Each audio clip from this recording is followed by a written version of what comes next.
Hello hi అండి, నమస్తే, welcome back to my channel Wonderla cooking ఛానల్లో ఈరోజు కొన్ని ఫ్రూట్స్ తోటి మేము ముందుకు వచ్చిందండి. ఈ ఫ్రూట్స్ తోటి చాలా బ్లడ్ వస్తుందండి. ఇది కివీ పండ్లు, ఇవి నాటు సంత్రాలండి, ఇవి అమెరికన్ ఆల్బుకారే.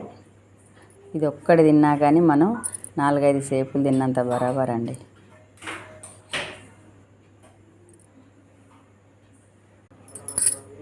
మనం హాస్పిటల్కి వెళ్ళొద్దు అనుకుంటే మన సంత్రాలు కానీ యాపిల్స్ ఏదన్నా ఒకటి మనం ఒక పండు తిన్నామనుకోండి, రోజు ఒక పండు తిన్నామనుకోండి, ఒక పండు ఒక 2 కట్టలు ఆకుకూరలు ఉడకబెట్టుకొని రోజు పప్పులో కానీ ఫ్రైలో కానీ తిన్నామనుకోండి మన హాస్పిటల్కే వెళ్ళామండి. దానిమ్మ ఆరోగ్యానికి చాలా మంచిదని. మీకు నచ్చితే లైక్ చేయండి, షేర్ చేయండి.